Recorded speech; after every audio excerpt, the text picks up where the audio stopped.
Hi, welcome to Creatively Happy Studio. My name's Heather and today we are going to show you how to create this super cool gnome door with this old world hinge, which looks complicated but ends up being super easy. And the supplies we're going to need today are Tulip Fabric Dimensional Paint. It's the puffy one in black. And then we also have the Tulip Metallic Paint. I have some brown acrylic paint that we're going to use for shading at the very end. You can also use Toll paint. You could use brown or black. It's completely up to you. I have a paintbrush and I have a pen to draw our design on. I also happen to have an embossing gun and I have some clear coat that we're going to use at the very end to seal our door.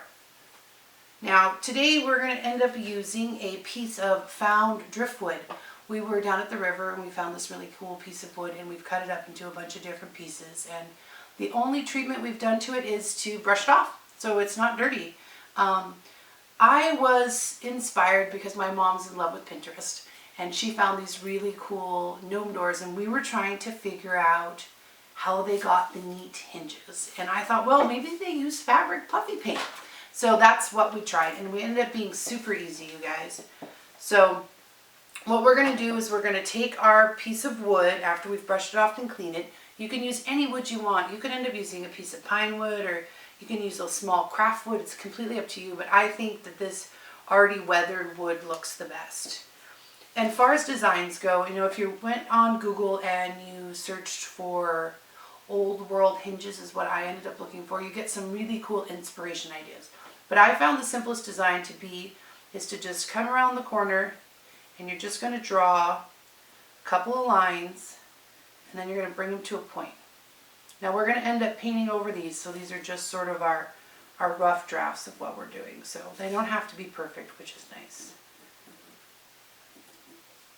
So I've just gone and I've added my couple of points, and then I just added some swirls at the top and the bottom. And that is as simple as it was to create this design. You can get more elaborate if you want, or you can get simpler if you want. It's completely up to you how you do your gnome door. But I'm kind of an in-between. Not too hard, not too easy. And what I found was really important is you make sure that you take the design around the edges. So you can see that I've just drawn the lines here and they've come around the side. So this is like our rough sketch of it, and you gotta want to include a handle. So the puffy paint is super easy to use. You just open it up and you start painting on.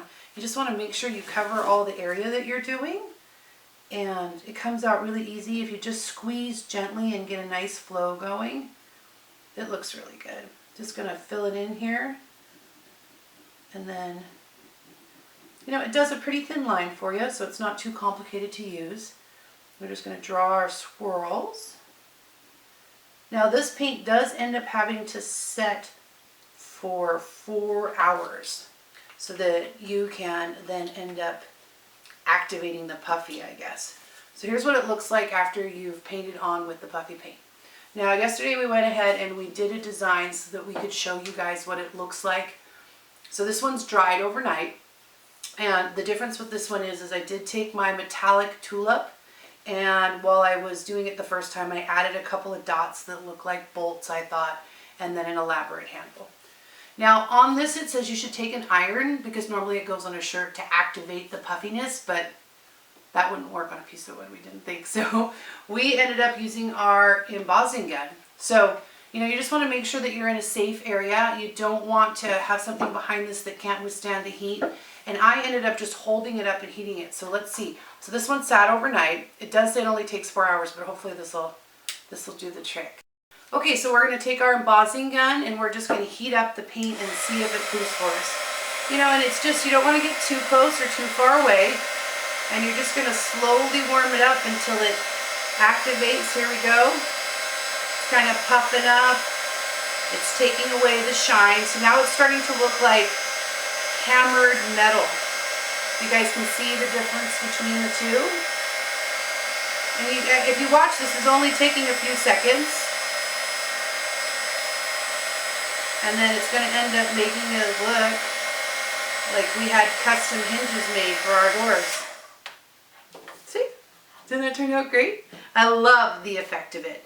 So from here, I'm going to then take and I'm going to paint around the edges and I'm going to add a little shadow. You could just stop right here and this looks great. You don't have to do more, but if you choose to do more, you can take your brown paint and just sort of give it a little more pizzazz. And I like to paint in some shadows along the outside. So I'm just going to take this, just going to paint a little brown around here. Because this is dried wood and it was, you know, it's sat here and dried out, it's gonna suck up the paint a little bit. When you go to place it on your front of your tree to create your gnome door, it's gonna look a little better with a shadow. So you could take that all the way around, and then I like to take it and paint a little bit of like, I don't know, so it looks like wood grain in the door, just up and down, and then it ends up looking like a wooden door. And then I want to take and I just want to shadow along the bottom of these hinges so they look even more dimensional. So if you guys can kind of see what I'm doing. I'm not going to keep going with that one, but you guys can see what I'm talking about. So when this all dries, you're going to end up spraying it. So this one already has the brown dried. You can sort of see in the wood grain and the shadows where I've painted it on the side. And then you're going to go into a well-ventilated area after everything's dried off, and you're just going to clear coat it. This one's the American Accents Rust-Oleum Clear Top Coat. Anything that's a varnish that's going to help protect it from the elements is what you guys are going to want to use.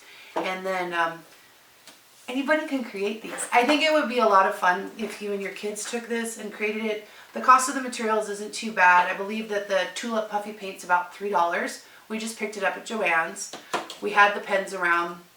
The paint, you can get tool paint, I think for like $1.50, $2 at Walmart. So it's a fun project. And if you guys go on adventures and you can go look for pieces of wood to turn into your own gnome doors, it'll be a lot of fun. So if you have any questions, go ahead and please put in the comments what your questions are and we'll try to get to them. And if you guys make your own, we would love to see them. I love to see what other people make. So thank you very much for watching our how to make your gnome doors, and we hope to see you guys again. Bye-bye.